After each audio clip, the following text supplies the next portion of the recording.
All right, hey guys. I'm moving back over to OBS, just trying to test this out. I know last time I used OBS, I had some issues with the audio sounding fine on my end and actually being very quiet. So let me know if you can hear me here.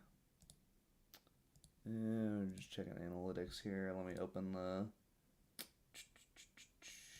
chat panel over here. There we are. Hey, Elf Hunter. Um,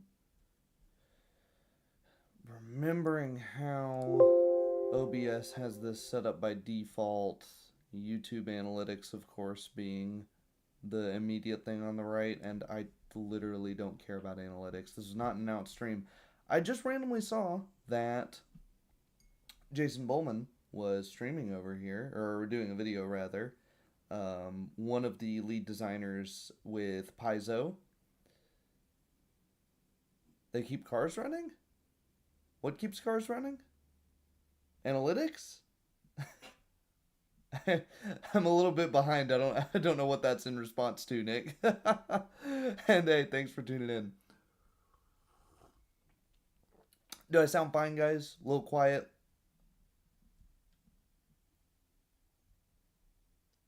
What I've done is I've just had the OBS sitting at max volume.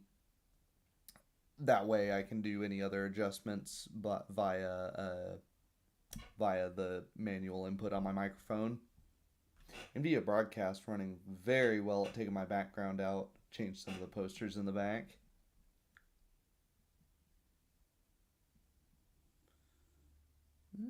Give it a little bit more people to settle in. But yeah, lead designer over at Paizo talking about immersive mechanics. And if you know me, I have lambasted Pathfinder 2nd Edition for quite some time. I think it is many steps in the wrong direction. There are things I like about it. There are things that are interesting. But I would not at all call it immersive. I think the tagging system in particular is the opposite of immersive. We have all of these things that, what's the word for it? Rote memorization, and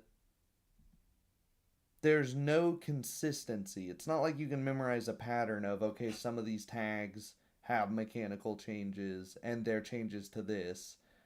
No, some have mechanical changes, most don't. Some matter, some don't. It's really, really difficult to tell what exactly it is that. Oh, what happened to the video? Why'd it go black there? Okay, there it is. Like I said, this is a test stream. There'll be some actual content here, but we're trying to figure out what's going on. So, let us go ahead and play, and I hope you guys will tell me if audio, video, all of that is all right. Hello, everyone. Welcome to my first game. Okay, so for theory. Some reason I have no audio. Why do I have no audio through here? What's going on? Hey, Bacon, how's it going? It would help if I had the audio actually piped through my headphones, not my speakers. Video. This is yet another in my continuing series of videos discussing various topics surrounding the game industry and game design. In this series, we're going to be talking. He forgot to upload this video, so that's some good context. This video is from a freaking year ago. He's a bit loud. Let me turn him down. Talking about the theory behind games. We're going to be talking about how games are made, kind of what goes on behind the scenes, behind the mechanics. And to kick things off, I thought we might start by talking about immersive game mechanics. So this is a theme that I think is more emergent in the past 5 to 10 years. Not that it hasn't always been present, but I think it's gotten more critical acclaim and examination by games as time goes on. Yeah, I don't know. There we go. What I mean by that, I think the first we should thing be at about the same. Is the interplay should be at about the same decibel level here now. I don't know why YouTube audio tends to be very peaky and bouncy. It's whatever audio codec they use.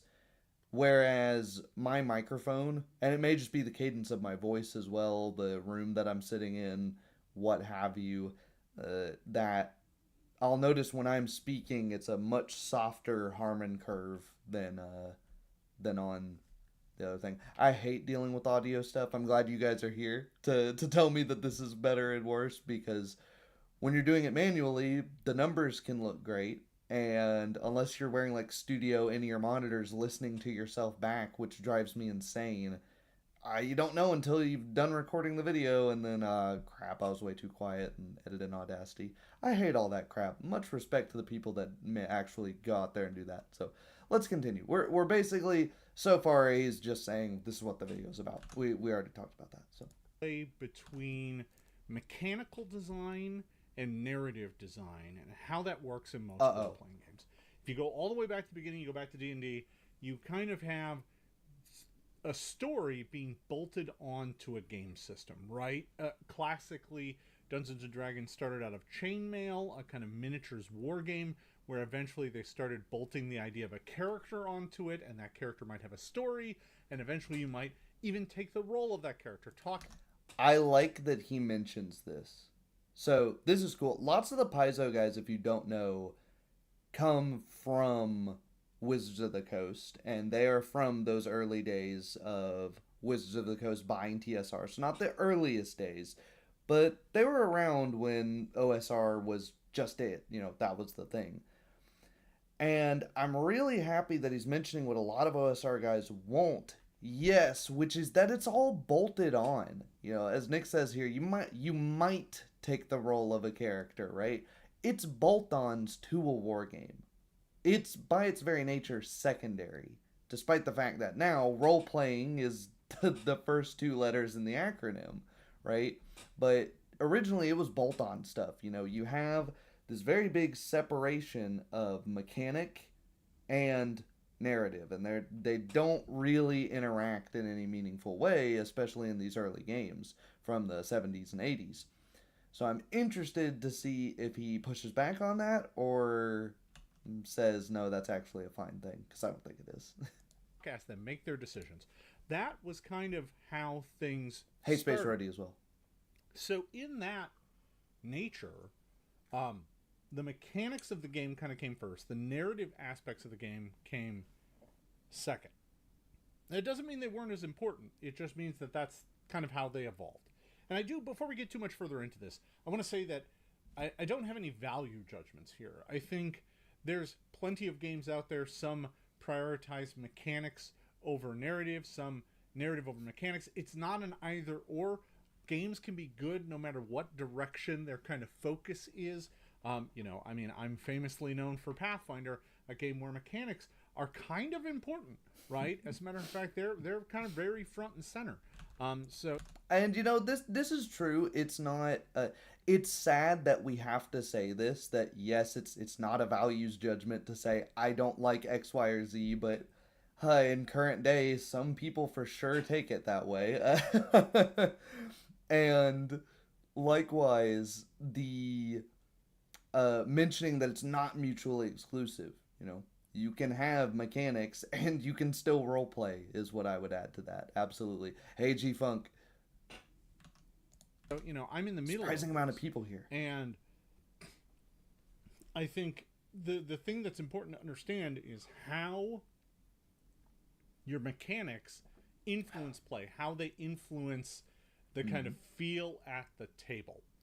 Now, if you dig deep enough into this, and I'm going to keep things pretty basic, but if you dig deep enough into this, you'll start seeing folks throwing around the term ludonarrative, and you'll often hear it referred to as ludonarrative dissonance. Yep. And ludonarrative basically just means the story that's being put forth by the rules themselves. Mm-hmm. And when there is dissonance, it means that the mechanics of the game are at conflict with the narrative of the game, right? So that you can feel like something is kind of off or not right. And my favorite example of this is, it's a term that comes from video games, but it does apply to kind of any game structure that has both a narrative and a mechanical component. And my Yeah, lots of people forget. I'm kind of preaching to the choir here, but lots of people forget that game design, game theory goes back hundreds of years. It's, in the modern day, of course, video games are a massive, massive section of the market. And I'm sorry you're dying, Bacon.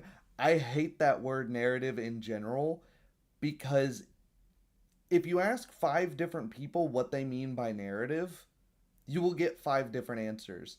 Even worse than that, and my dog's feeder is going off, it just hit six. Even worse than that, if you ask the same person three different times what narrative means, you'll also probably get three different answers. It's a filler word almost at this point. It's right, exactly, and they're all wrong, as Bacon says. Um, and this is when we get to the point where when we're utilizing, the medium is language at the end of the day. So we can get lost in the sauce of trying to dive too far into what exactly do you mean by the but words like narrative are, yes, that it has a precise meaning which isn't used correctly, because, well, we could get into linguistic academic pushback on linguistic descriptivism and prescriptivism, and oh well, let's define words by their usage. Well, okay, crap, if we do that, you can't hardly define any of these words because everyone uses them wrong, right? Oh, there is no wrong usage, only wrong context. No, no, there's wrong usage. If I just start speaking gibberish at you like I've just had a stroke, you can tell something's clearly wrong. So, yeah, no, I little rant about that. That's sort of my wheelhouse. So Bacon's as well to some extent. So yeah, I was sort of brushing past that because I hope he will give us concrete examples, and it looks like he's about to. So that's why I like examples, because even if we disagree on the specific definition of one word, instead of getting lost in the details of that, I can just go, okay, well, give me the example and I can tease out what you meant by that. So let's see. favorite example of ludonarrative dissonance that's actually done really well is Shadow of the Colossus, where you've got Oh, this yeah, whole yeah. game engine that's about killing these giant monsters, and at the end you realize that it's kind of bad, that maybe you're not doing the right thing. That is spoilers. Yeah, That for a 20-year-old game. for a very old game. Yeah. That you may not be the good guy. That you're maybe killing these giant colossi, and that's Yeah. maybe not a good thing. Um, I'm going to step back kind of from that kind of scholarly thought on this. Not that I don't think it's important, but I'm going to play it a little bit more basic. Um, Okay, see, we're talking layman's terms here. So okay, cool. Um, yeah, Nicholas, amazing game, really good example of this. I like Jason Bowman from. I've talked to him a few times when I lived um in Washington. So yeah.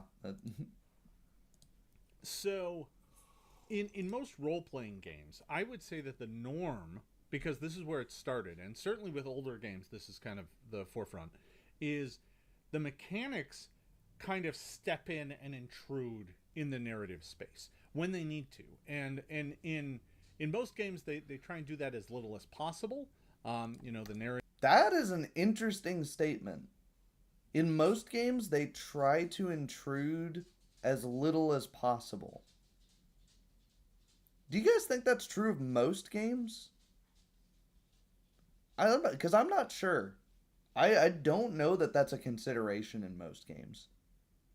I think his original assertion that the mechanics are just a totally different thing living off on their own, and then roleplay is also a thing that you can do if you want, I guess. They live in totally separate voids. That would be more my analysis of most games that are on the market right now and that have been on the market.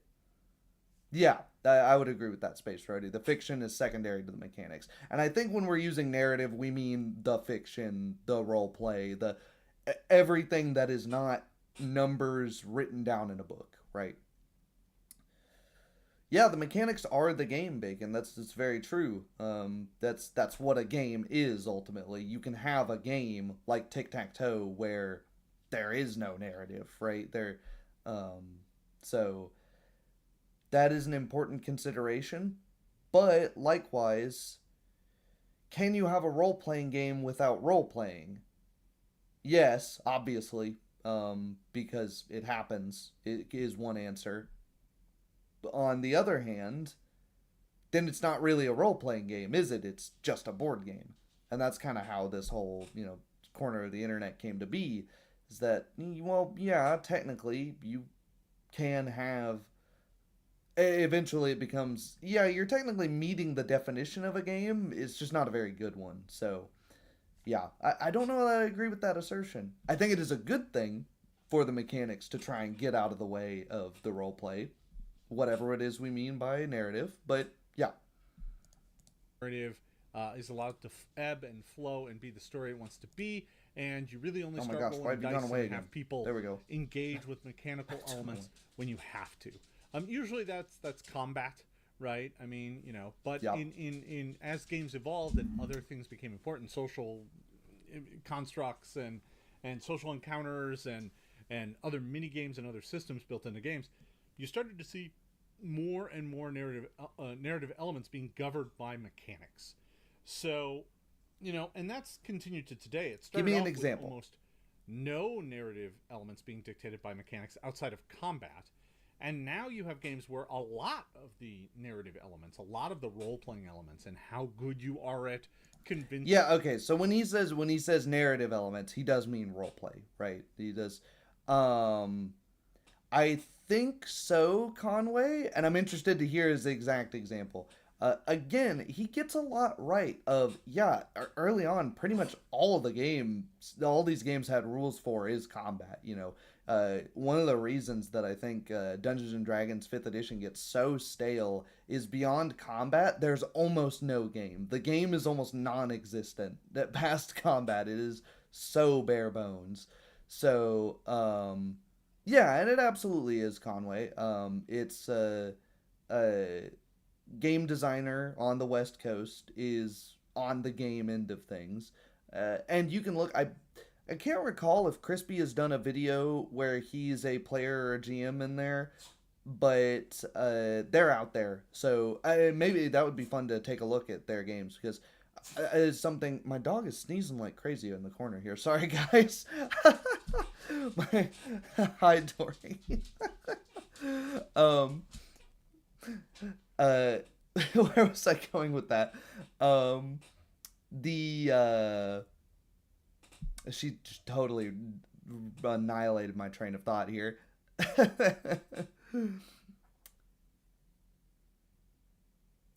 I like that he puts himself out there as a actual GM and player. Like you can see the design. There are relatively few major designers of games of Paizo D&D that are putting themselves out there, the actual lead designers. And yes, it is somewhat written like a video game, Nicholas. I would definitely agree with that. And that's the first example he came by was not another RPG, it was another video game. And I think that really speaks to the kind of design direction that Paizo has taken recently. And I've said, I love Pathfinder First Edition. It is almost unplayable on pencil and paper. You have to use an auto sheet almost, especially once you're getting into the later levels. Otherwise, again, those mechanics are rearing their ugly head and interrupting the narrative, to use his own words. So let's let her rip. Hey, NeoCal. Keep to give you a free room for the night. Totally impromptu. Is governed by skill rolls and other mechanical checks. Now, and again. Okay, I'm gonna let him finish here. Let me roll that back because he says something that is kind of exclamation point. It convincing the innkeep to give you a free room for the night is governed by skill rolls and other mechanical checks. Now, and again, it's neither good nor bad. It's just the way it works. And so you end up in a... Now, I would say this is bad, right? Because I would say when I go to the hotel front desk and ask for a room, I don't need a mechanic for that. Maybe I need money in my wallet. Maybe I need a mechanic for money, right? I need an economy to be in the game world, right? But I'm not thinking how charismatic am I as an individual. How I'm not thinking about any of this. I'm just thinking I'm gonna go ask them if they have a room available, and then we run from there. And because it's their job, and I have money to give them, there shouldn't really be a mechanic that we're interacting with here. That should just be a thing we do, right? I would say not only do the mechanics need to get out of the way here, I would be questioning why they're even coming up, right?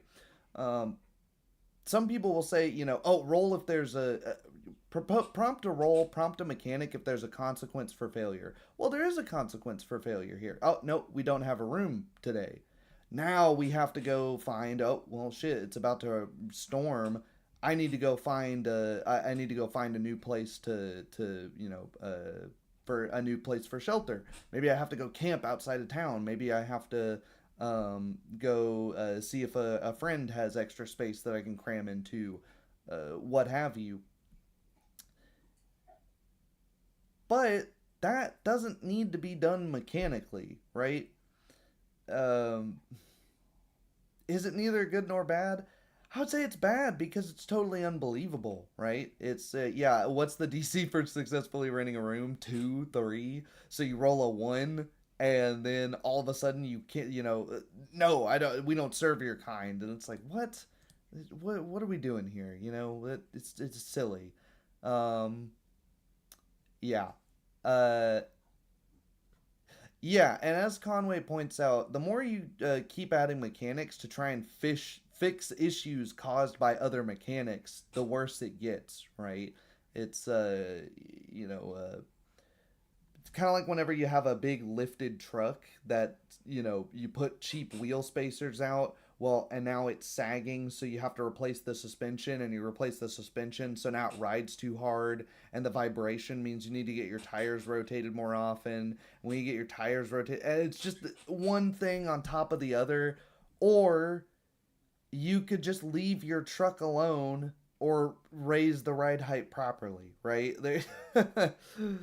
uh, Nick says, I do notice people running games like a Matrix instead of using natural conclusions because there are rules for it, which just slows the game down a lot. Just roll with the RP and most things get done in a sec. Yeah, exactly. And I bring up the transition to, modern hotel because I think sometimes the like medieval fantasy nature of things can make people overthink it. They can make people overcomplicate it, but just put it in modern day terminology and go, really? Do you think like if you were playing Shadowrun or Cyberpunk or any of these games, you would need a mechanic to go to the Hilton? No, probably not.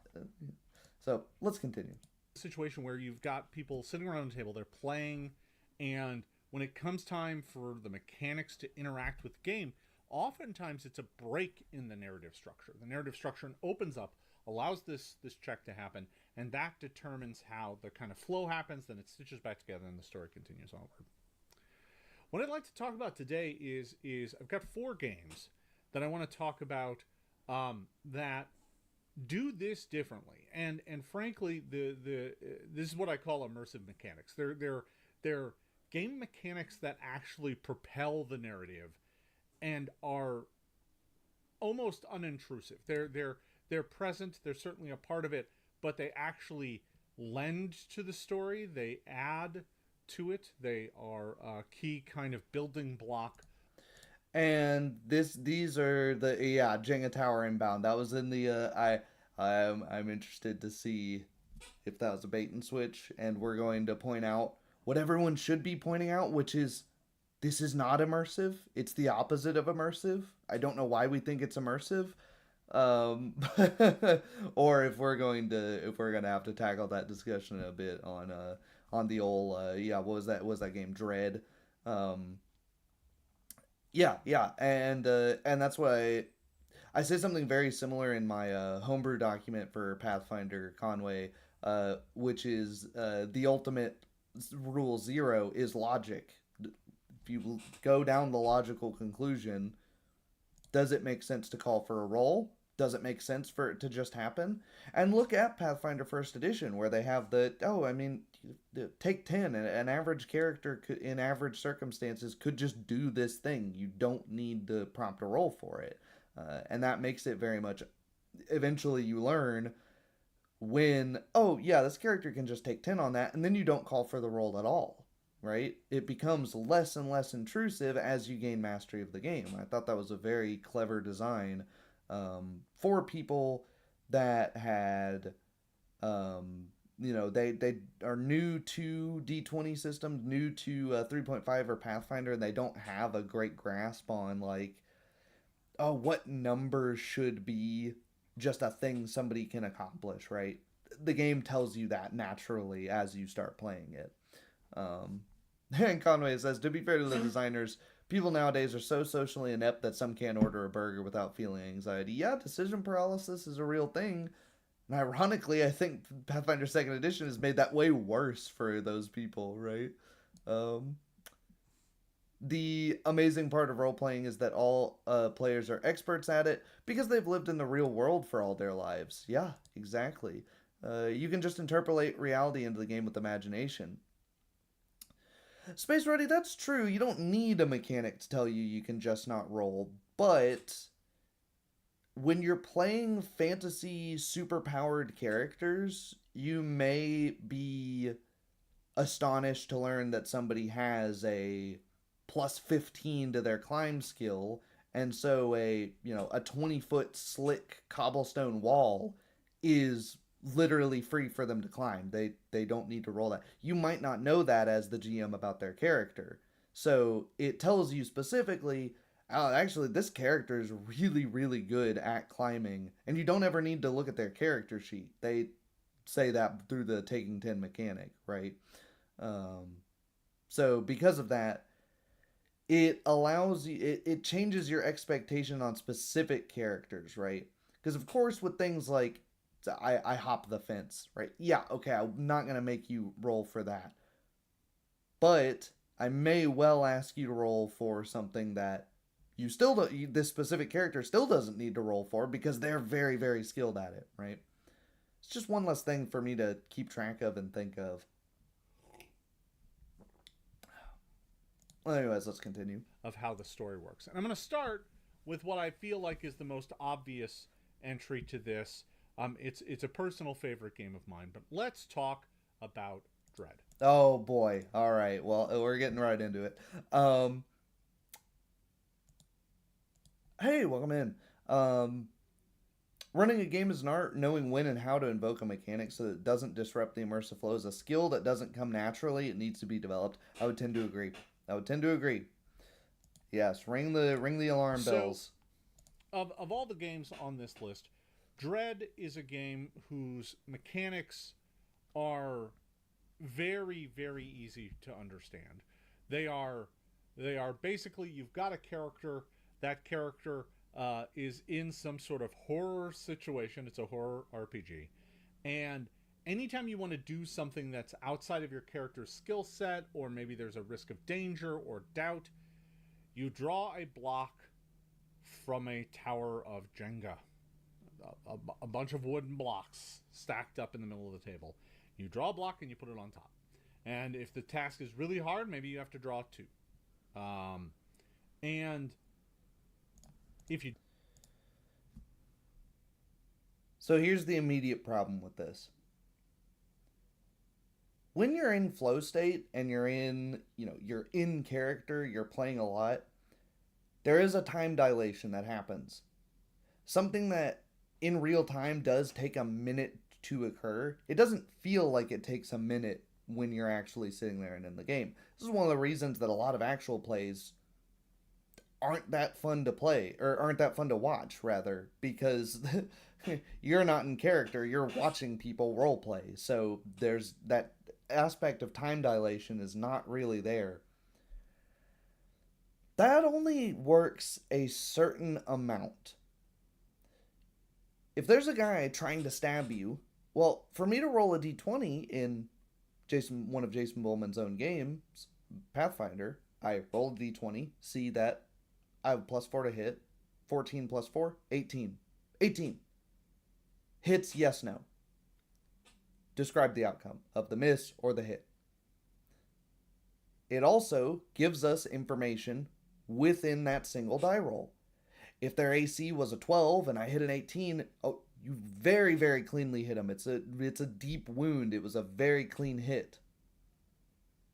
If their AC was an 18 and you got an 18, you just barely land that shot. It barely slipped through the gap in their armor as they're twisting away. They try to swerve, but it's not enough.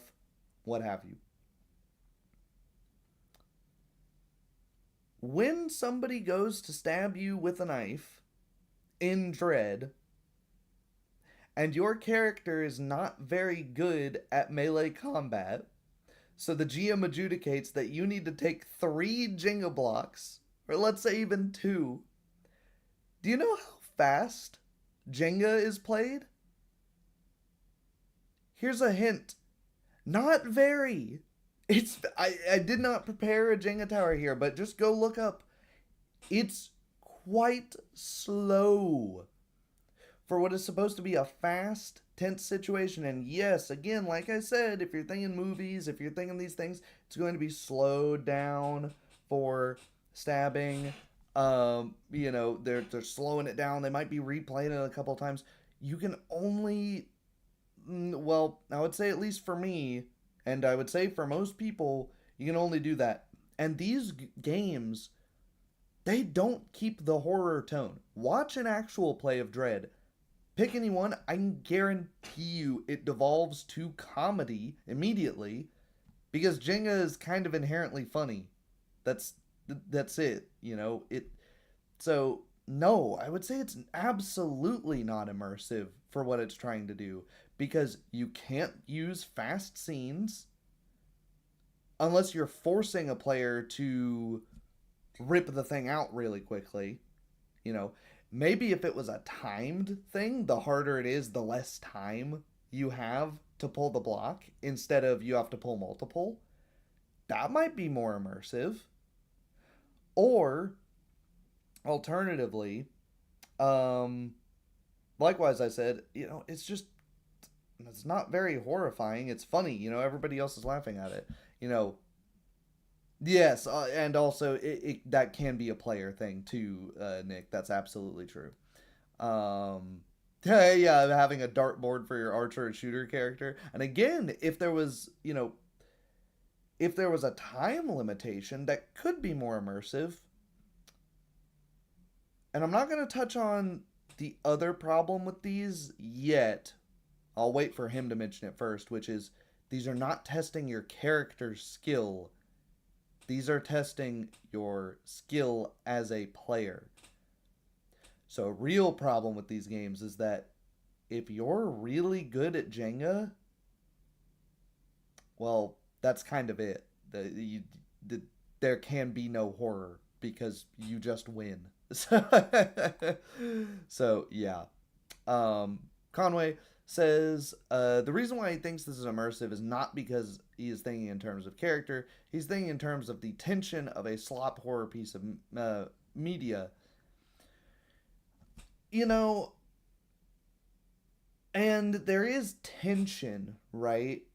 But I would say even then, the tension is dragged out far too much, right? It's eventually, when there's no release for that tension, like if you're playing like tension in a musical piece, right? Just talking totally out of character. We're not role playing here, but tension in music where you have this, that high, screechy, discordant violin chord that you hear in a lot of horror movies. Well, if that never resolves, if it's just going on for minutes, it goes from tense to annoying. Eventually, you're just like, oh, okay, I get it, stop, right? So what starts as tense, well, if you have to pull 3 and you're trying to win the game, which again, as Nick said, that's a player problem, and you're taking your time with it, it goes from tense to, man, he's still at it? Oh, shit. Hey, do you guys want McDonald's or Burger King? No, I'm not really feeling pizza. Oh, shit, it fell over. Oh, shit. Okay, what happens to you? You're gonna get that. That's what's gonna happen. It's gonna totally devolve from a horror game, and don't take my word for it. Again, just go see some. Right. Um, Uncle Duke said, doesn't interacting with real world props necessarily put you in player frame, not character frame? Yeah. But I mean, we do occasionally have to interact with real world things because we have to interact with the dice. We have to interact with the keyboard when we're playing in an online game. Um, but yeah, and Conway, we need to play as close to real time as we can. And my dog is chewing something that is not. What are you chewing? That's like a sauce lid. I don't know where she got that. My dog does not want me to like. I can't be in character right now because I'm having to interact with my dog. She is a huge barrier to immersion, unfortunately. Um, yeah, exactly, Nick. Getting Neuralink so we all have instant dice rolls without having to break eye contact. My if I play a weaker character than myself, then they have to inject me with some sort of like muscle relaxant. If I'm stronger, they have to put me on a steroid regimen, right?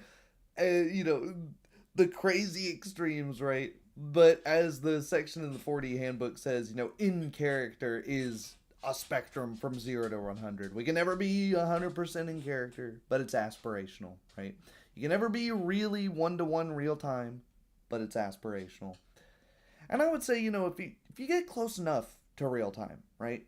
You can be slower than other games if it is to get more granularity, if it is to get more tangible things out of the world, right? That idea of resolution, of zooming in on a scene, of having a scene like John Wick where everything is one big panning shot and it's not, cut here, cut here, cut here, where it's very, very fast, but you can't tell what's going on, right? Immersion is a meme. Yeah, I'm inclined to agree. I'm inclined to think nobody really agrees on what that word means. Uncle Duke, I would think the idea would be to minimize the impact of player focused distractions. I don't like music during sessions. Uh, it has to be very carefully curated. But yeah, You do it, and my the tower dog doesn't is fall down, you pushing succeed. me. That's it. If the tower falls down, you die. That's the game. That's it. And the reason why I like to start with this is because And here's the other problem with Dread. Every time you call for the mechanic to be used, it can't just be an obstacle. It's a life or death situation every single time. It says something really weird about the world. It says something not very Ludo narrative, to quote him from earlier. It says, well, hang on a minute. I need to open this stuck lock. Well, okay, I need you to remove a jingle. Oh, you failed? What happens? What? You slip trying to pull the lock, trying to break the lock, this rusty lock open, and so now your hand like hits yourself in the dick and you die, you go into shock and die instantly. Like what are we talking about here? We have to have such huge contrivances.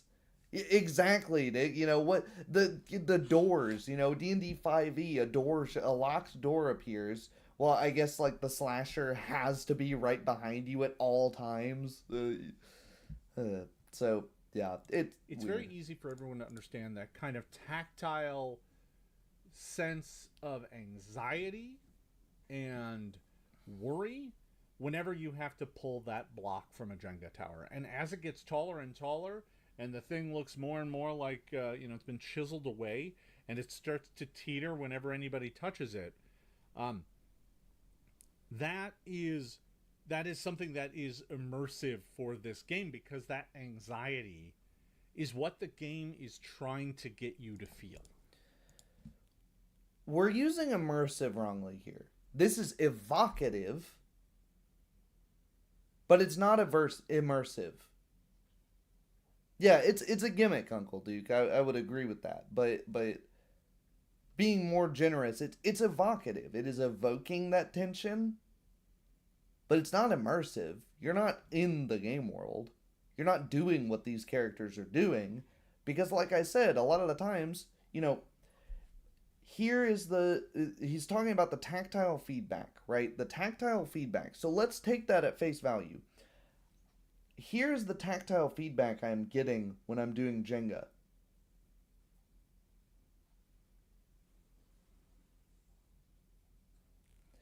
Here's the tactile feedback of my character trying to stab someone. What's the connection? Other than they're both physical. It's a very, very tenuous physical tactile connection between these two things. They're totally different actions. My immersion is immediately broken the moment that we are trying to compare this to this, right? From a gross motor skill that's very fast, high impulse, to a fine motor skill, which is very slow, very methodical. They're totally different things. So if I was going to do something like this, I mean, maybe trying to take a necklace off of somebody that was sleeping. Maybe the Jenga tower works well for that. Maybe it is a little more immersive on the tactile aspect. It's a more similar action, right? If I was trying to make an immersive kind of board game and not really a role playing game, right?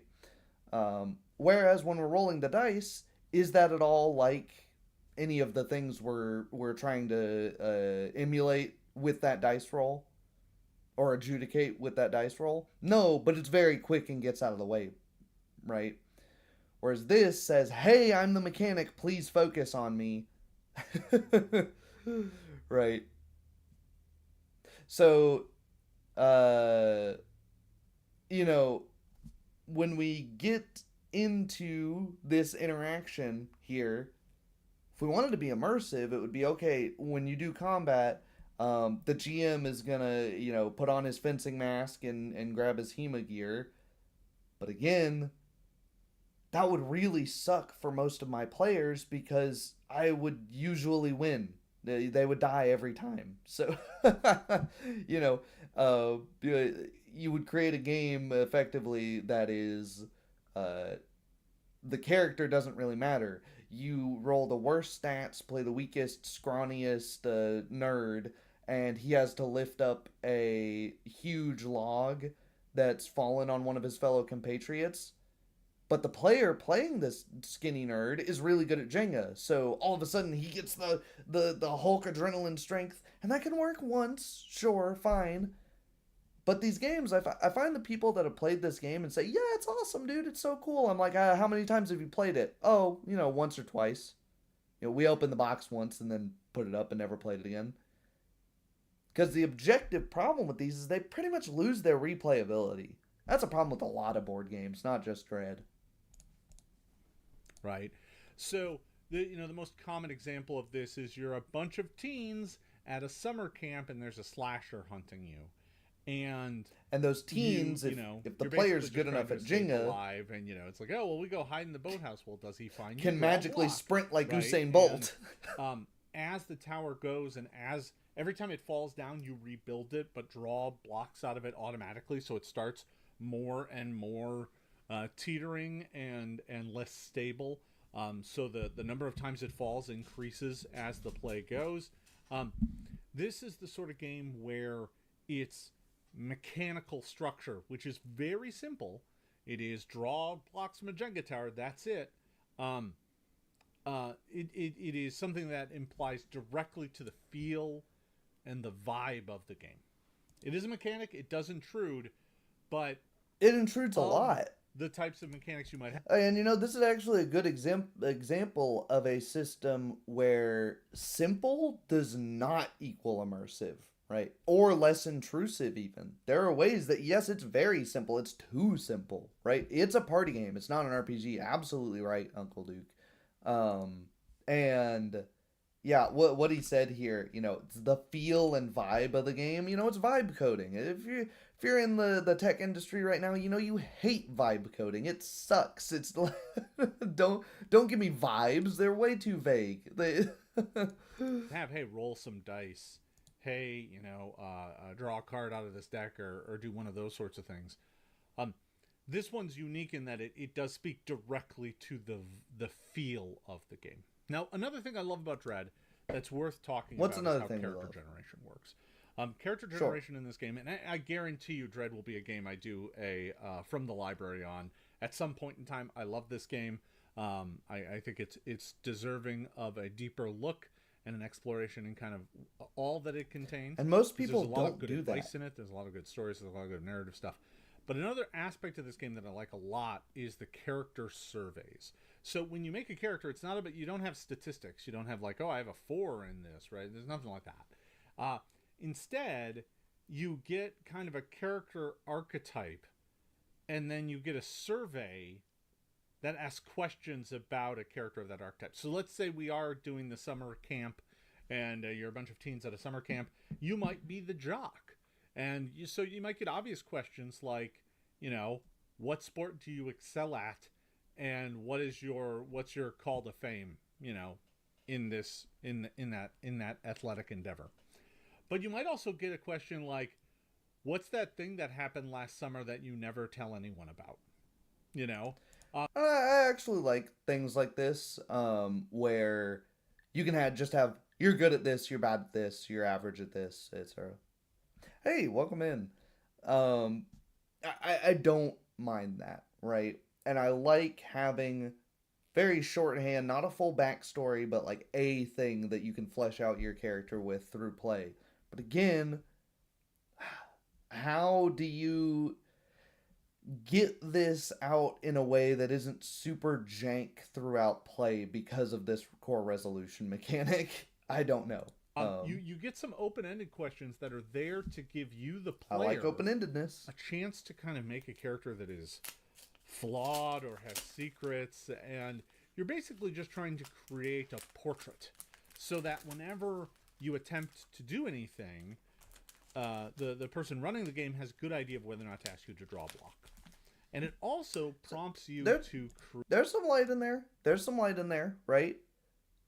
It gives the GM a good idea whether or not we should call upon the mechanic at all, which damn important in a game like this. When the core resolution mechanic kind of sucks, ooh, you better hope you're not calling upon it too often, right? Create, as part of your character, secrets and maybe embarrassments or shames or crimes or all sorts of things. And you really can have a character that has a dark past that could come into play. That might be a part of the story that could evolve over time to be a kind of critical part of the narrative. So for a game with very limited mechanics, it basically has character surveys, and then it's got this structure about pulling Jenga blocks. A little bit more to it than that, but not. I'm gonna skip past when the dread section and go on to one of the more interesting games, I think, to try and get a little bit more out of this. Make your memes immediately. It is indeed Dubai chocolate. My mom for Christmas got my wife and I one of those snack boxes where they send you stuff from a different country every month. And this is funny enough. There's something to be said about Dubai chocolate from Germany. That gave me a good laugh. I like pistachio, so I'm perfectly happy with Dubai chocolate for free. I just don't understand why these chocolate bars are like $20 freaking other than money laundering. No, yeah, Dubai chocolate, not from Dubai, But there you go. If you ever had any misgivings that I was actually Gen Z, there you go.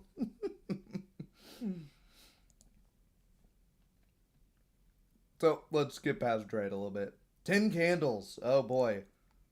We're hitting all of them. And let me give Bowman credit here.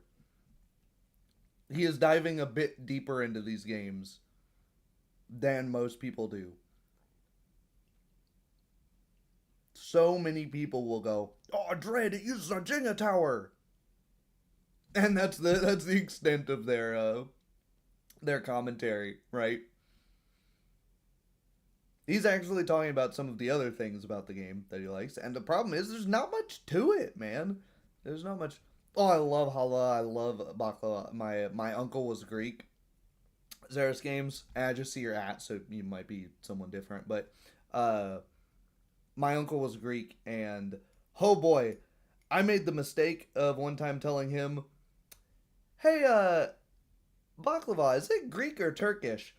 That's a fun one, guys. Go up to go up to anyone from the Mediterranean and ask them where baklava is from. You will Valor Blaster. Okay, you will never hear the end of that one. But yeah, okay. Back to the video. 10 Candles. Another horror game. Very interesting. So I want to dive into a little bit of an aside.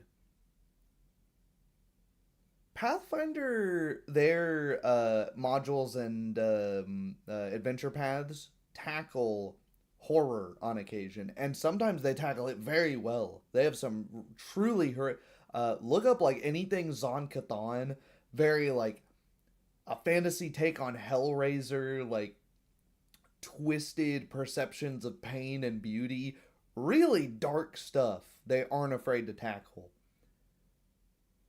Then a few years ago, Paizo caves to, oh, we can't have slavery in the game anymore because of an anonymous letter that claims to have been sent by two employees that think it's racist that we have slavery in the game. Even though it's not chattel slavery and it's a much more earlier Roman European depiction of slavery, and so stupid, so mind-bogglingly stupid that we cannot have conflict or evil in a fantasy game. I digress. Very interesting that we repeatedly bring up horror, despite the fact that our Paizo in general has, at the West Coast as a whole, has gone the direction of safety, has gone the direction of surface level, cotton candy, saccharine, sweet. Nothing ever happens. Don't have anything super concrete on that, just an observation. Role playing game. Interestingly enough, horror games tend to lend themselves most easily to very immersive mechanics. And just do they? Again, this is another. Really? I don't think so. This is a pause here before we jump into 10 Candles, which is a brilliant game. Most fantasy and science fiction games, it is hard to imagine a way that the players can have immersive game mechanics when it's a science fiction game. You can't exactly get on a spaceship. You can't exactly, I'm wagering people on the.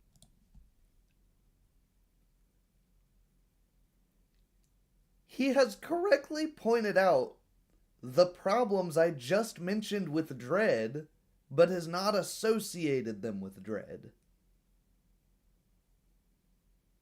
That's very odd. That's very odd. Because yes, we can't exactly get on a spaceship. We likewise can't exactly start stabbing each other. We can't exactly really kidnap our players and start driving them, off into Mexico or whatever. And removing a block from a Jenga tower is not exactly like many of the things that you're going to be doing in a horror game. It's not a whole lot like running. It's not a whole lot like fighting. That's confusing to me. Let's see where we go with that. The ISS could have a pretty immersive science fiction game, but the rest of us can't. Maybe.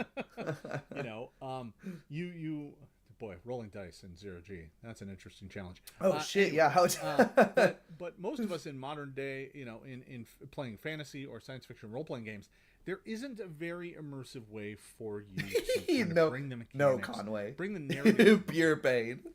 There are exceptions, and in fact, the last game I have I'll skip ahead a bit, Conway. Today is an exception to that. That does work, despite kind of not being set in the modern era. So let's talk a bit about 10 Candles. Now, 10 Candles is a fascinating game. It does use dice. You do roll dice. But the thing that sets 10 Candles apart is the narrative structure is the world has gone dark. The sun has gone out. Okay. It either didn't rise or something's blocking it, or... So this is an accurate description of narrative, right? The meta plot. Like, what is the thing that's happened before the game blocks a text where we have narrated what's happening in this fictional world. This is the correct usage of narrative, right? It's gone, or the earth is gone. You never really know. You might answer it during play for your individual play session, but 10 Candles is a game all about the darkness. I think it's fun to not answer those questions. That you have to play around the table with your friends, and at the start of the game, you light 10 tea candles. And as the game progresses, those tea candles will slowly get blown out or go out on their own. And as that happens, you get closer and closer to the end of the session, which ends in total darkness. So the mechanic here is that whenever anybody tries anything in a scene, and there are at most, you guessed it, 10 scenes, they roll a number of dice equal to the number, 6-sided dice, equal to the number of candles that are lit. So the amount of light you have determines your chances of success. And when you're making a roll, I knew a little bit about 10 Candles. I've seen clips of people playing it, but I haven't actually read through it. That's interesting. I don't hate these ones that are time-based, because I've noticed if you light a fire under somebody's ass, no pun intended, they do tend to pay more attention. They do tend to go, oh, shit, I don't actually have time. I was one of the guys that, before I found this group, was doing okay, you only have 30 seconds, a minute to take your turn, right? Go on. And because this is sometimes given as a good way to, it's sometimes presented as a way to balance certain classes of, like, the wizard only has X amount of time to take his turn. He can't sit here and just think about the perfect spell for 5 minutes when the fighter has spent 30 seconds on his turn. And as a side effect, it helps the game actually flow well. I more take it as the inverse of that. Help the game flow well, and if it's as a side effect, it balances a clip. Great, cool. I have mixed feelings on okay, you're rolling better the more light there is. Okay, sure, but I don't think it should be the main thing that determines how easy or difficult something is, right? Like, let's say I was about to say putting on my glasses. It's not something I would have you roll for. But wrestling, for example, really fun experiment. Go to your local jiu-jitsu gym. That's a hard thing to say. And go to an open mat and ask some guys if you want to roll blindfolded. You'll notice that when you have hands on somebody and you're wrestling for holds, you don't really need to be able to see. It's just as easy to wrestle with someone blind as it is with see. Because as soon as you're in a tight clinch with somebody, all you're seeing is shoulder. You can't see anything. Your sight doesn't help you at all. A lot of times you're closing your eyes on purpose so that fingers don't go into your eyes. So, yeah. Hey, Elf Hunter. Welcome in. You're at just about the halfway point. I'm going to be skipping around in this video soon, because Conway is right. It's kind of long-winded, and he does the same thing I do, with fumbles around with his words a lot. There should be a roll to put on glasses. Fumble means you poke an eye out. Dude, yeah, for you non-glasses wearers, this does happen on occasion if you're trying to put them on too quickly. So if you're trying to put on glasses under duress, maybe. Why do you keep doing this, Opera? If you What's roll any happening? There we ones, go. those dice are no longer available for the rest of that scene. And if a roll ever does not include a 6, the scene ends. So the players are often encouraged in this game to play it safe. The mechanics are, you don't want the scenes to end, because the faster the scenes end, the closer you get to the end, the faster you can get to kind of Oh, it's really cool. the end of the story. Valor Blaster. And by the end of the story, I think it's important to note, no one survives 10 candles. At the end, everybody dies. It's about the end. Yeah, and I don't like this narrative determinism stuff. I find it's like we've designed the game to railroad you, right? Doesn't mean you can't role play from point A to point B, but when A and B are fixed, it means you'll have to come up with some. You'll often have to have some contrivance as to why everyone dies at the end. You've gotten really good rolls, everything's gone super swimmingly. Okay, why does everyone die at the end? Well, and with the knowledge that you're already going to die at the end as the players, to me that might change your motivations passively, right? And that's another video I want to make, is on hidden information, how hiding certain information from the players can change how things play. Even if you're trying to role play, it can make things easier, right? Or more difficult. Even if you did that here and you hid the knowledge that, yeah, you're all going to die at the end no matter what, then you could only play this game once. So, End of all things. It can be kind of a gloomy game. Gloomy, pun intended. But it's the sort of thing where the players are innately cautious. They don't want to roll dice too often. They don't want to take too many risks. You have to kind of carefully approach most problems.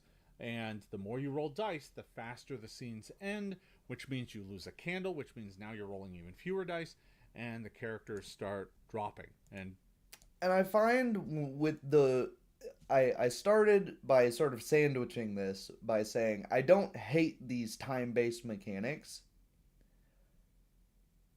What I do hate is when they make you stretch scenes on.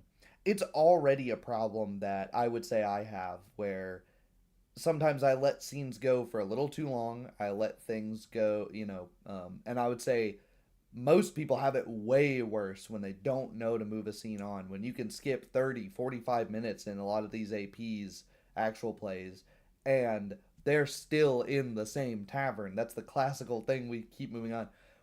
I do not think absolutely you need a game to encourage you to drag on a scene for even longer, right? You'd have to have really small candles that burned out really quickly. But I do like the idea itself of a self-limiting game. I think is cool. I just think you would need to do it with like 10-minute timers, maybe. Hourglass or minute glasses. That's like, okay, this, you've got a minute, you've got 10 minutes, you've got whatever, what have you. Like I've liked diegetic things, where I can't remember. I think it wasn't a bomb, but it was something.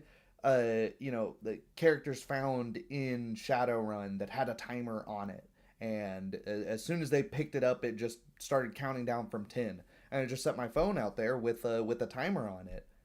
Nobody knew what it did, and at first there's panicking of like, oh shit, what is this? And they're like, we don't have time to figure out what it is. We've only got 10 minutes, so and it is an actual physical object that's in the game that the characters have that has a 10-minute countdown timer, right? So that would be more close to an immersive mechanic. I still don't know if I'd do it today, again, but that would be closer to an immersive mechanic than either of the things that have been mentioned so far, right?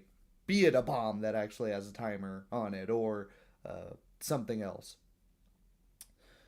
Hunter says, I just watched a video about a Berserk-inspired game called Struggler. The GM mechanics are inherently railroady. Yeah, narrative determinism. There you go.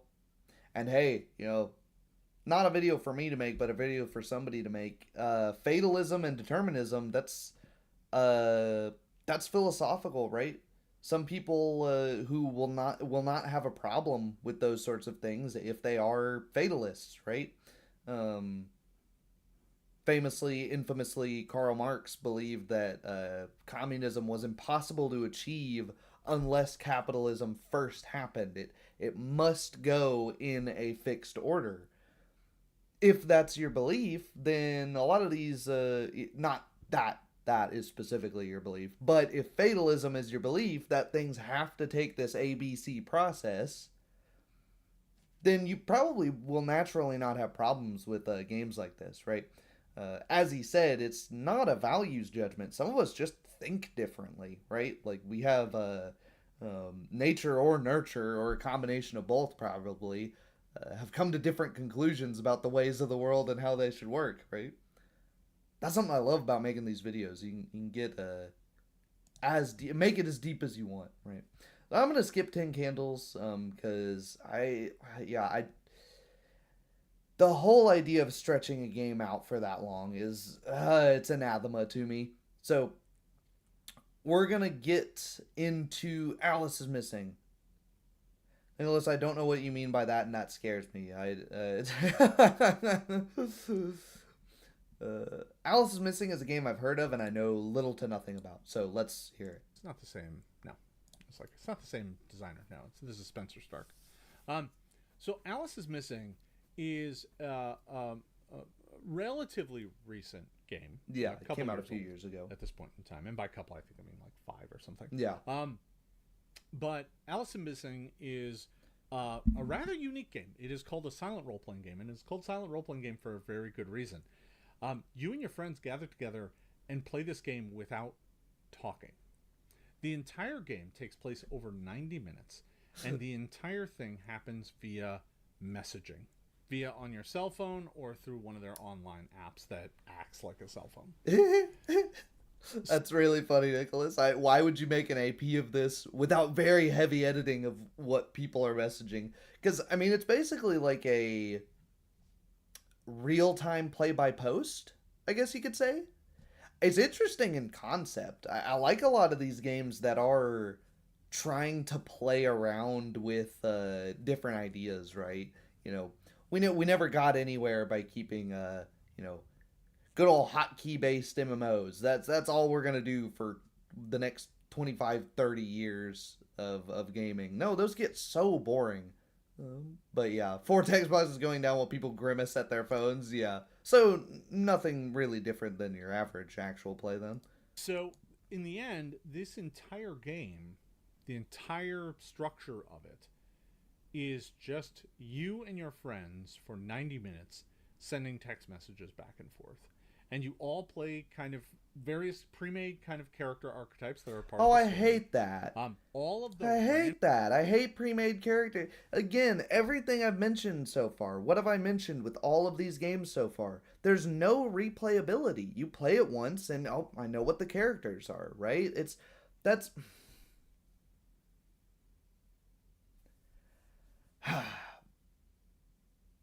I want regarded. That's one of my favorite euphemisms in recent days. Why? If I'm playing a character, I want to play a character. Damn it! Like a character that I have made. I hate pre-gens. I really, really don't like pre-gens. I played one once. I played one with Rick, and it was possible to. But I didn't know the character that I was playing. I couldn't really get into character until like 30, 45 minutes into the game. Like it felt pretty organic. And I didn't mention that at the end because it's nothing against it. I just hopped in last minute. I didn't know if I didn't want to commit to the game because I thought I wouldn't have time for it. But no, I do not like pre-gens at all. Yeah. No, this doesn't sound like an RPG really. This sounds like a board game, Nicholas. Hey, OSR says you must only dungeon crawl for 40 years or you're doing it wrong, right? And no, I want to make my own characters, man. Like, if nothing else, right? Like, you see a lot of people with the huge backstories on their characters in a lot of these games that are out there. And I think part of why that happens is because, one, that's when they get to actually play their character. But two, I want to make the thing. There's a human desire to create. Let me do that. Right? GM gets to play all of the. Are any of these regular RPGs? I guess Dread doesn't have the narrative determinism, but it doesn't really have stack cards, right? So yeah, let's find out. Let's Randomness of find this out. game. There's no dice. Watching the There's no video dice explains the rolling. video. The only thing that happens is at certain intervals of time, a clue card or some sort of prompt is given to one of the players, and that helps move the story forward. And I should say the story here Oh, is the story of a teenage girl who goes missing, and this is her friends trying. so this calls itself a role-playing game. I am going to look up Alice is Missing and see if I don't have this PDF, but I'm going to look up and see if they explain what they think role-playing is. Because so far, the characters are predetermined.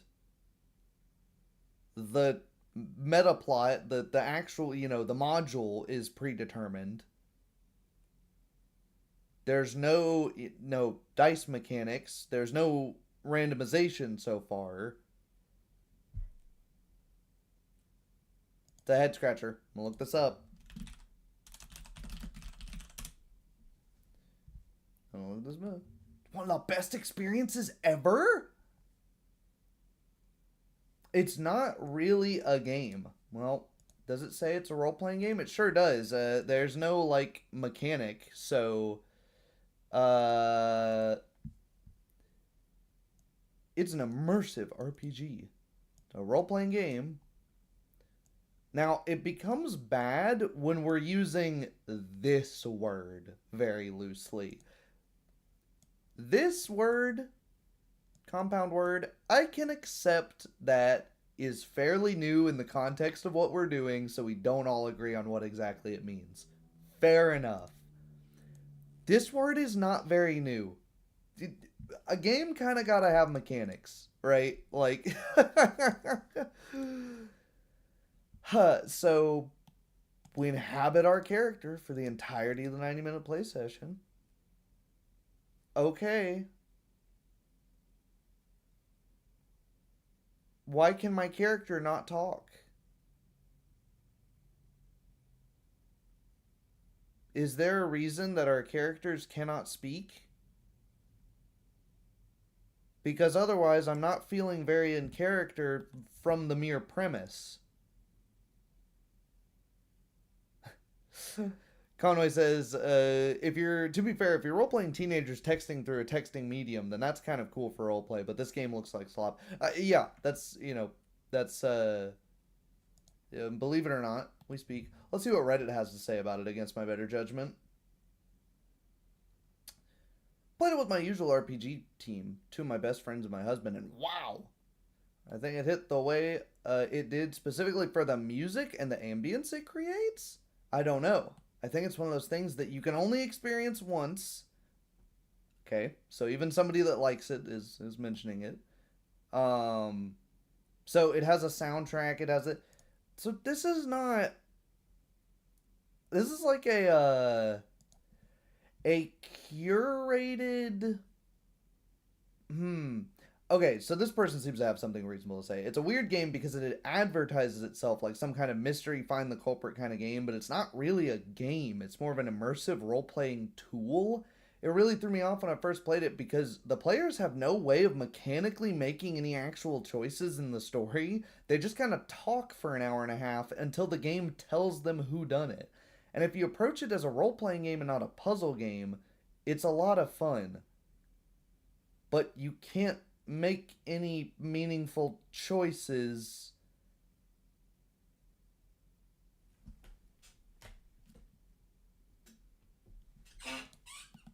I'm going to close these windows until I say something offensive. We have another game that I don't recognize. Thank God. Um, yeah, a frustrated movie director or novelist. Yeah, that seems to be the case. I, you know what it reminds me of? It reminds me of those like ARG things that they did in the early 2010s, where you had like for example, Death Grips released a song via a hold number on a hotline. Like they bought a phone number and you would message the phone number, and the hold music was one of the singles off of their new albums. That has nothing to do with role playing. There's no game even. It's just kind of I would call this an art project. If they advertise this to me as a weird, slightly interactive art project, okay. But the fact that you're saying it's a role playing game, and the fact that there are apologetics going, yeah, well, it's not really even a game. It's more of but you can role play it even though there's no choices you make that matter.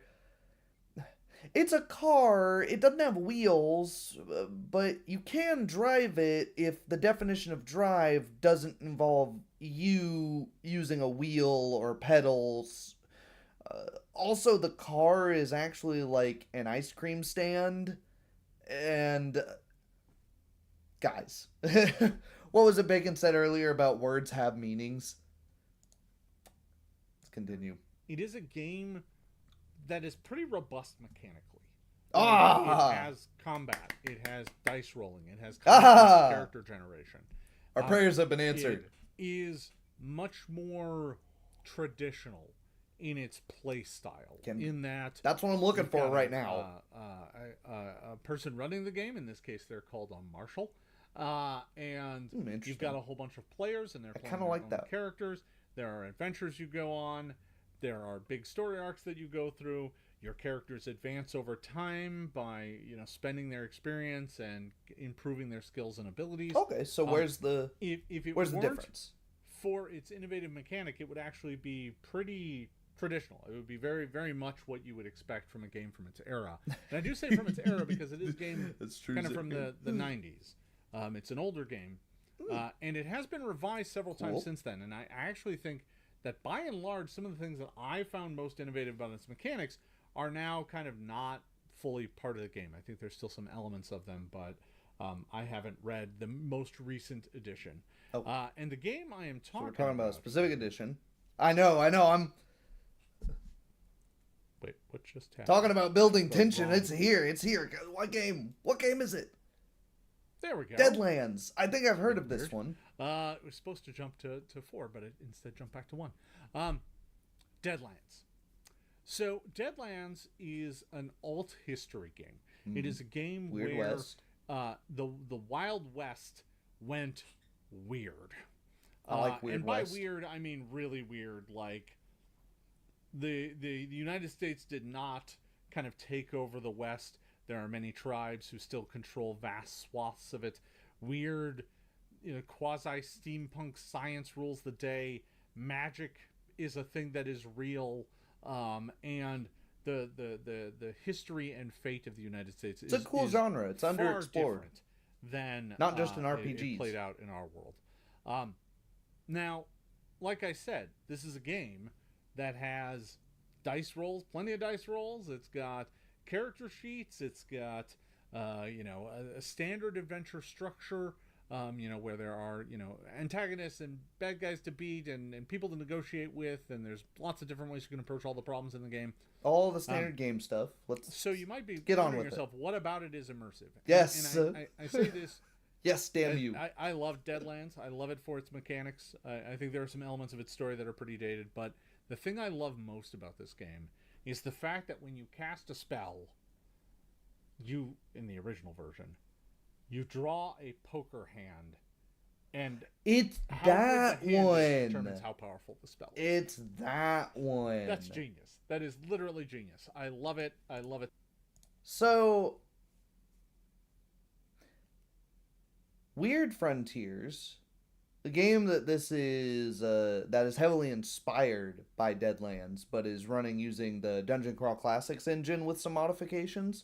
I know Crispy has played that one, and we both mentioned it's a ton of fun. It has issues; it would need to be modified. Has the Gambler class, and the Gambler is the one that interacts the most with these card mechanics. That one makes a lot more sense because there's a sort of diegetic weird magic involved with gambling for specifically the Gambler, and um it I wouldn't say it's again immersive. It is evocative of the genre, right?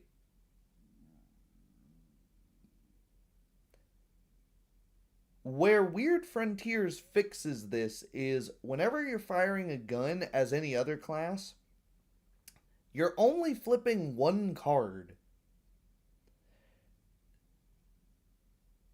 You're not handling the entire. Sorry, Nick. I just read what Nick said. Uh, yeah, Aces and Eights uses cards. There's a few different card systems.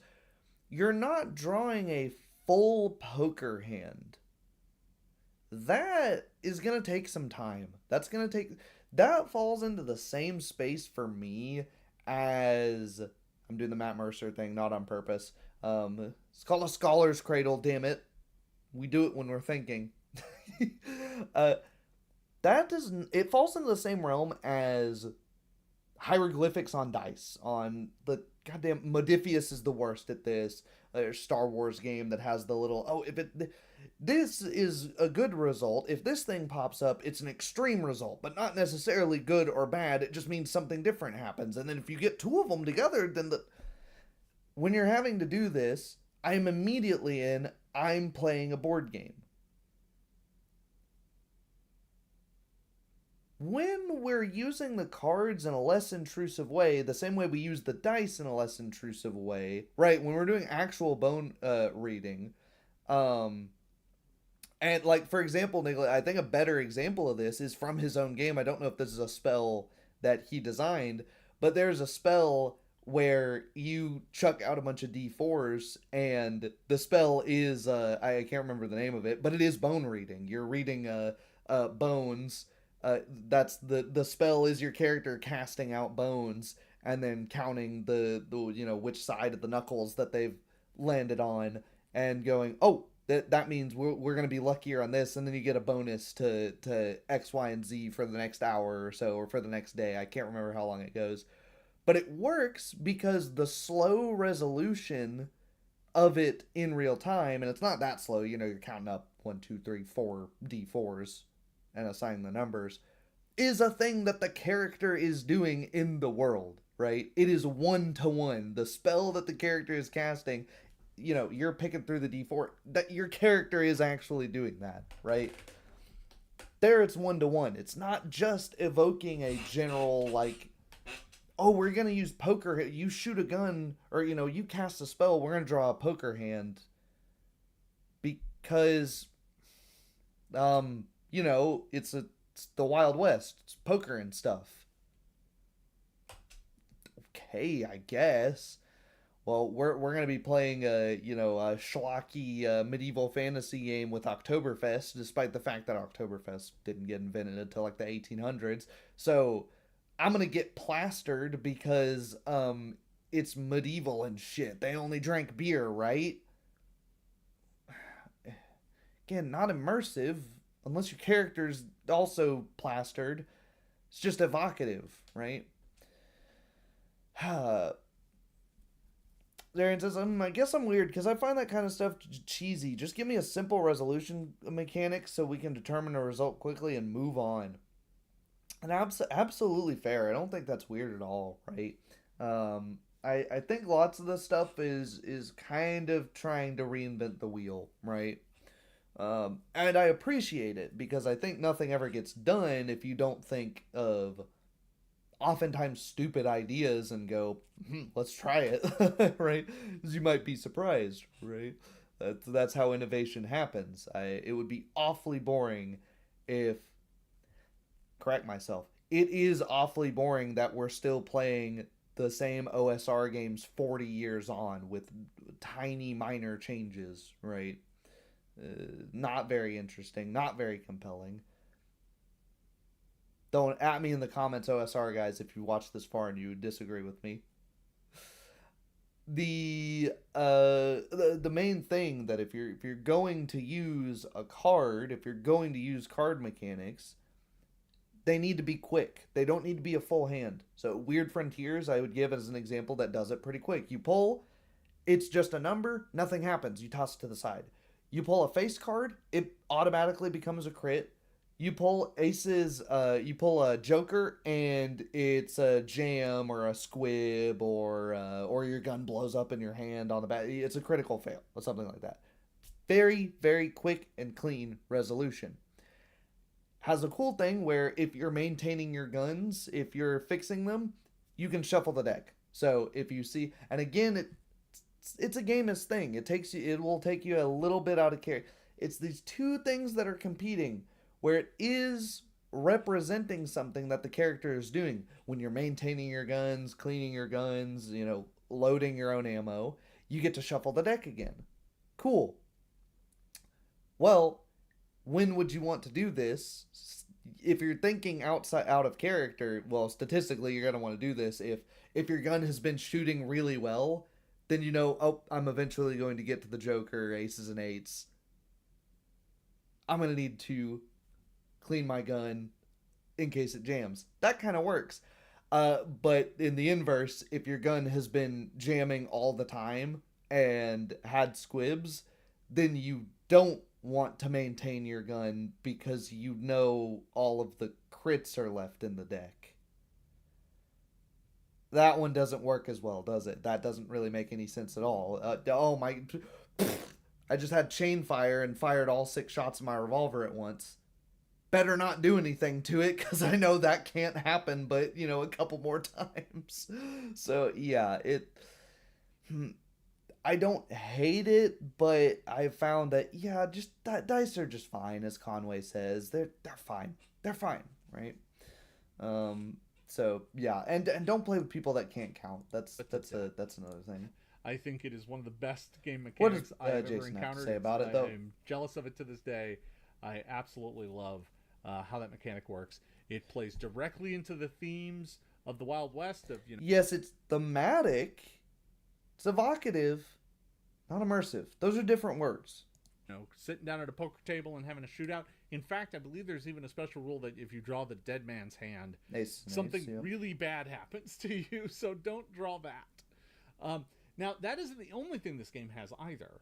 It also encourages you to use a bag of poker chips as a way to give people experience points. So oftentimes at the end of the game, you get to draw from the bag, and those are your experience points. But you can spend those poker chips like some variant of hero points, depending on the quality.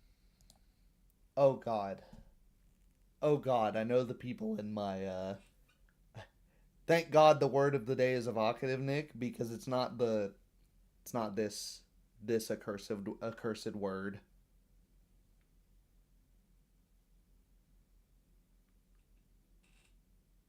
He also talks about tone, Conway. He's talking about tone and theme. And from the perspective of a game designer, those are good things to be thinking about. I think there's a theme with a lot of game designers that can't roleplay, but they can make role-playing games. Isn't that kind of interesting? I'm going to talk about it. I'm going to talk about metacurrencies. Okay. Why is this an awful metacurrency? Well, okay. You have experience, which is representing you're getting better at things. Oh, congratulations. You have made your 100th cup of coffee, so now you are progressively better and better at making cups of coffee in the future. I have no issue with this. I, in fact, prefer games that have progression systems for replayability purposes, for syncing your character into the world. Shauner would always say, well, when did we see, Luke Skywalker level up? Well, okay, it was more gradual than that. It wasn't a sudden increase in power. But superheroes totally have these sudden great increases in power. Anime does it a lot too.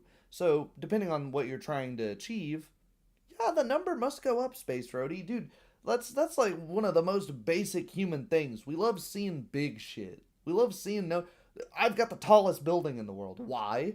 I don't know. It's fuck you. I made the tall thing, dude. Like sometimes it's that simple. Sometimes, and there's nothing necessarily wrong with that until the number gets so big. It's not a very human number, and it's very difficult to calculate on the fly, right? Here's the problem. How do I turn my experience in making cups of coffee into re-rolls at attacks? Suddenly I hit myself in the head with the cup of coffee, so I forget the knowledge that I have just gained, the knowledge and experience that I've just gained on making the cup of coffee, and I have turned it into the shard of ceramics that I can use to stab the guy. What? That maybe if you have evidence of somebody playing like that, this mechanic, cool, show me, because that's insane. But otherwise, in what world does it make sense to turn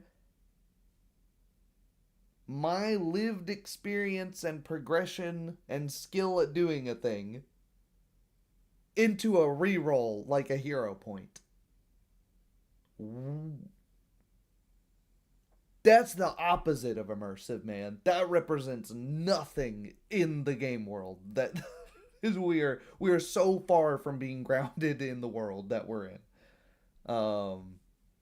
Maybe a cyberpunk cyberspace game could pull it off. Yeah, you're right. Yeah, perhaps if we have like a totally, a Matrix, we have the cartridge that has hundreds of years of kung fu in it, and where we can like overwrite that with something else and lose that information but gain something else. Okay, or if we're like a robot that has like a fixed, data bank. Okay, I can see a way that we could play that if I thought about it enough. But we're not there. We're in Weird West.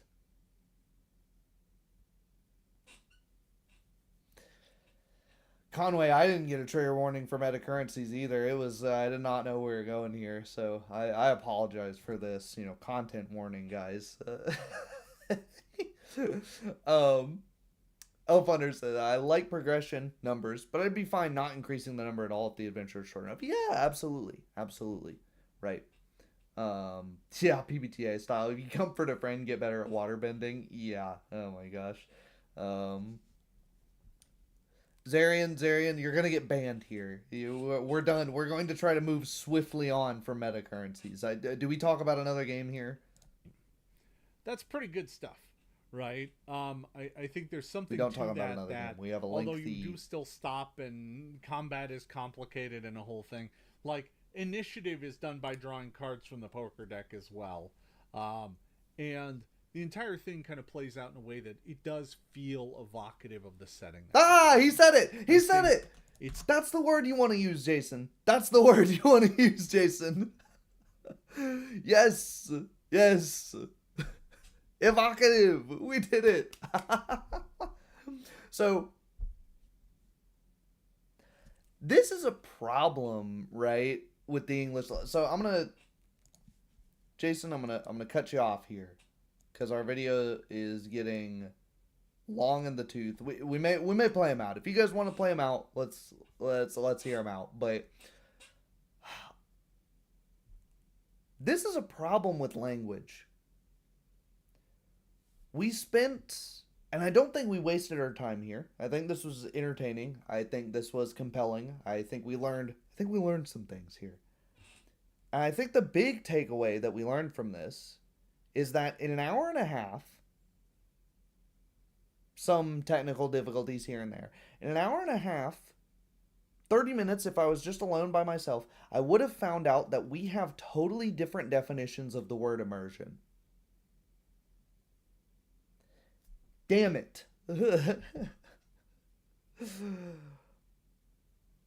This hobby has a lot of these unique problems, and we argue back and forth in the Discord occasionally on, oh, well, we don't need to get into these definitions wars. We don't need to get into. We kind of do, right? To some extent. Like I said earlier, we don't need to be talking about what did you mean by the.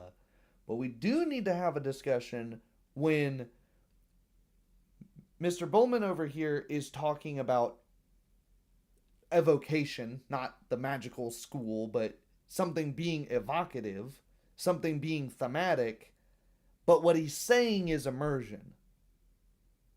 And it's not until we get to 30 minutes into the video that we find out that that's the case. Whereas when we talk about immersion, we're talking about something totally different. And there's not other than just going to the Oxford English Dictionary, there's not like a glossary of terms. When I worked for fire protection publications, we had a whole online corpus of definitions of, all right, firefighter is always one word, it's never hyphenated, editing things like that. When we're talking about what is fire, we're not using a layman's definition because we are a publishing house that publishes textbooks on firefighting. So we need to know that a fire, it's no longer the old definition. There's not a fire triangle, it's a fire tetrahedron now because there's a fourth thing that's going on now, right? We have to have these things in place. That way I can point somebody to, okay, what are you talking about, right? Because when I say immersion, I mean this thing. And it really, really helps if, Jason, if by some miracle you've watched this video, and I know you filmed it a year ago, so the opinions could have totally changed in a year. A lot has happened to my opinions on things in a year. If you start the video by explaining what it is you mean by immersive mechanics, right? Because we started with ludonarrative dissonance, and as I mentioned, lots of these games have the ludonarrative dissonance. I hope not, Nicholas, because I like what he said. These are not values judgments, right? It's just, that's not what we mean by, what our group means by immersive, and it's not what I think you mean by immersive, right? Because as you just said, these are evocative. They're not immersive. They're not immersive, right? Because you just said it earlier, not to rehash it, but if anybody's going to clip it, you just said we can't exactly make an immersive mechanic for a sci-fi game because none of us, have a spaceship, right? And yet, you're saying the Jenga Tower is immersive for running from a horror villain? Oh, no, man. It's not the same thing. It's not the same thing, right? Immersion is a dirty word at this point. I agree with that. Zarian says, that's why discussing TTRPG theory is so difficult because there's no hard definitions of terms. And when you try to define the terms, people will call you a nerd despite the fact that the alternative is wasting a lot of time going through videos to find out, God damn it, I've been bait and switched again. And this was not intentional bait and switching. I'm not accusing Jason Bullman here of doing an intentional bait and switch.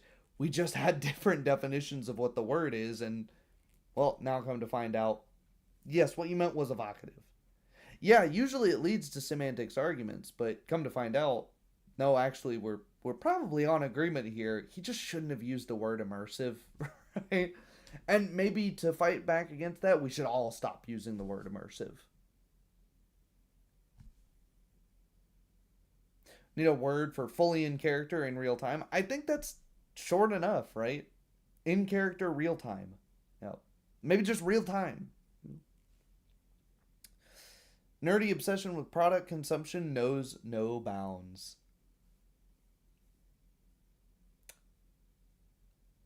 He's a game designer at what I believe is at least in America, the second largest RPG publishing company. I think we could throw him a bone on product consumption, right? It's kind of the thing he does, right? So it very well be considered market research here, So, but yeah, as far as the specific thing, mechanical, immersive mechanics, evocative mechanics, thematic mechanics, Alice is Missing didn't even really have mechanics necessarily. There's no resolution system.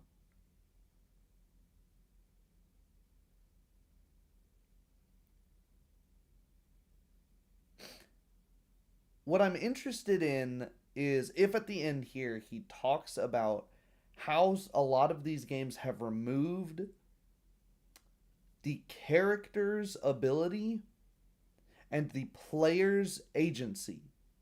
Because in many of these games, the mechanics make it so that the player skill matters more than the character's skill, or neither matters, and there's, again, like you said, Nicholas, there's nothing to be resolved in the first place, so the mechanic is effectively pointless, other than to sort of evoke this fake feeling. And it's a fake feeling, right? It's a jump scare, right? And once you've seen the jump scare in the movie, it's not scary as scary the next time, and eventually, oh, the thing's going to come around the corner, and up there it is. It's a cheap thrill, right? Right, yeah, it's the Alice is Missing sounded like it lacks both role playing and a game. Reminds me of what they, the old soldier's name for MREs. It's the three lies. It's not a meal, it's not ready, and you can't eat it.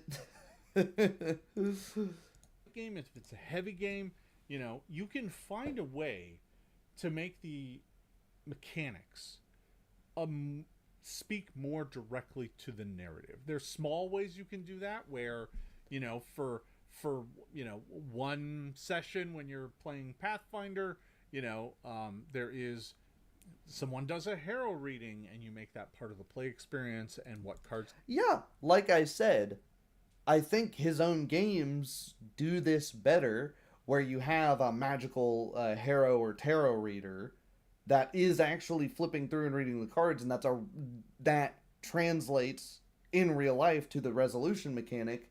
You actually flip those cards out. It's fully immersive. It's fully diegetic. Is it slow? Yeah, it's slow. But it's also something you're not going to be doing in the middle of combat or in a tense situation. Your character's not going to fly. Oh, there's a goblin trying to stab me in the shin. Hold on, let me call upon fate. Maybe your character would do that. But there, I think, is a much better example. Props for not pimping your own game until the very end here. But there, I think, is a much better example of an immersive diegetic mechanic, because it's something the character's actually doing, right? Let's get drawn effect play. They've certainly done some adventures like that. I've seen, obviously horror themed adventures where, there are candy elements and things like that where you can add those sorts of mechanics to the game. There's plenty of ways that you can explore doing this, right? You could have a modern game where all the players are playing, EMTs or something, and you play Operation, literally to determine success and. I think that would still be better than the others. I'm not in love with the idea, but that one is at least. Operation, the board game, is made to, you are doing small fine motor skills. You're in a surgery, you're doing small fine motor skills. Okay, that translates better, right? I would still know I'm playing a goddamn, board game from the 60s or whatever. It would take me out of the seriousness of being but he just rattled something off of the top of his head, and that says something, right? He's rattled things off of the top of his head at the end here that are better examples, that are more close to what the character is doing than these games that designers have spent, I don't know how much time, but they have spent effort getting them published and printed into copies of books. I know it's kind of a social faux pas to talk down on it when you are a big publisher and you're talking down on these other games that are smaller, and two, seems to legitimately like them. But I find it telling that he's able to immediately come up with two better examples just on the fly. And again, yes, Nick, you're not really in that second example. You're not really playing a character. It's just you, right? It's your skill at operation. Um, you could modify it by having, uh, well, no, because really the problem with this is you're getting into the issue of moving both the goalpost and the character's skill, where a harder surgery should require you to move more pieces out of the operation board game. If your character is a less skilled surgeon, should that then move this end or move this end or move. That's where you run into problems with those kind of mechanical resolutions, is moving one end doesn't necessarily move the other, and you only have one way to adjust the difficulty. And again, yeah, you're testing the player's skill. So failure. Don't touch the sides, right? I mean, but again, it's something you just came up plenty with of ways where you can make the actual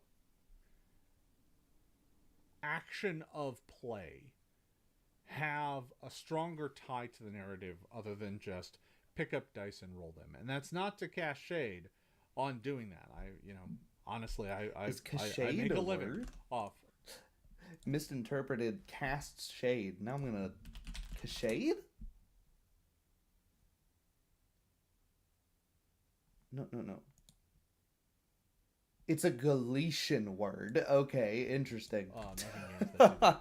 But I do think that there is something special about games. They can create a very special experience when the gameplay, when the narrative play, when those two things start speaking to each other in a way that is more than just one informing the other.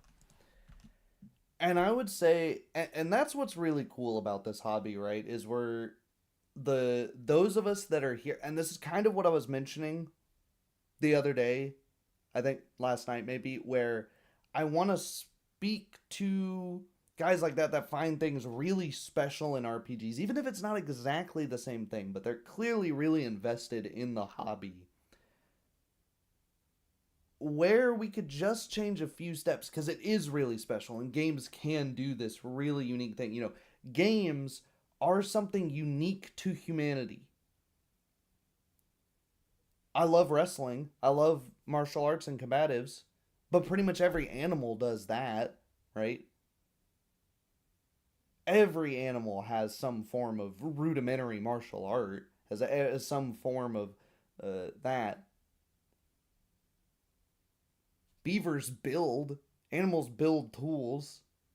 Tools aren't even unique to us. Games are a thing that's pretty unique to humanity. That's cool. There's something deeply human about the exercise. I think we could take this a step beyond, and instead of having this be two different things that are in contest, that are battling each other, or even be two separate things that are feeding into each other, it can be a synthesis. It can be the same thing, right? Where we have not a role-playing game, we have a role-playing game, right? It's one thing. And we don't have to divvy up all of these mechanical terms and talk and have them super separated. I would love something where the game is fun as a game. The role-playing is fun as a role-playing exercise. And together they become something that's more than the sum of their parts. Because very often I don't just want to roleplay. I'm not really interested in just roleplaying as a standalone thing. I think the mechanics need to be there to be compelling.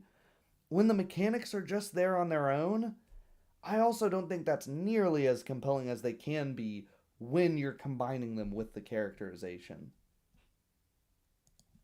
I think that is what makes most role-playing games special. They all have it to one degree or another, but the Sometimes more those to two very little degree, the game's tone and tale really can feel like a seamless experience at the table. Well, a little bit shorter here today than, and that's some of my frustration here is at the end I agree. When these things become seamless and more integrated, it does create a really great experience at the table. It's just that the examples he gave, I don't, they don't tend to be seamless. There tends to be a big ass seam. So yeah. Well, I guess we'll give some closing thoughts. I'll answer some questions, answer what you guys have to say on that. Can I get rid of this window capture and make myself larger? I can't. Why am I so? Oh god, I've been uneven the whole time. Whatever, doesn't really matter. Not important. Uh, so yeah. Closing thoughts on that. Anything that you guys wanted to add to this sort of what I would call a misinterpretation of role playing games of what immersion is. Um, on these games in particular, or just the topic at large, or anything else you'd like to see. It looks like OBS has worked fairly well. I didn't crash. We've been here for 2 hours and we haven't crashed. That was its cue to crash really comedically, and it still didn't. So, so there we are. So I may start using OBS, especially for these individual streams here. It's gotten a lot better since I last used it. So there you are. Yeah. If you guys are just hanging out here, no other thoughts, I'll probably end it. My voice is starting to get scratchy. Working doubles at the cigar lounge has not been kind to my voice.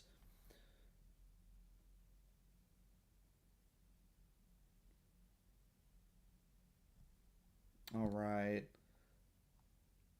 Been a fun stream. Thank you, Conway. Really good engagement. I very surprised by how many people were here at the absolute last second. So I just saw that I had some free time and was like, hell, I just made me a coffee. Just I saw this video, and you guys know I'm a big fan of Pathfinder. So let's hear it from the horse's mouth. Let's hear it from the designer. I have very mixed thoughts. Yeah. Oh, okay, cool. Right on, guys. That's awesome. I may join you guys in the after this. Uh, I want to tackle some more mechanic specific things in this series on mechanics I really do or don't like, and I think we absolutely need to tackle tags in Pathfinder 2.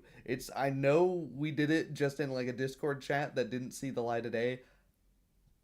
I think people need to see the light of day of how obscenely bad that mechanic is, because Jason, I know you don't. It's a big company. You don't control every access aspect of what gets published. WoW are tags like a maddeningly unfinished and arguably shouldn't have been added mechanic. We're talking seamless mechanics. Boy, howdy, there's a lot of seams. There's a lot of seams. And you guys did not get very good welders on that, unfortunately. So possible topic for a next video, next stream, anyways. Next concrete video is going to be why you should stop using initiative in your games. And it's not that painful to get rid of, actually. Look forward to that. Thank you guys for watching. Thank you guys for commenting on the replay. And I'll see you.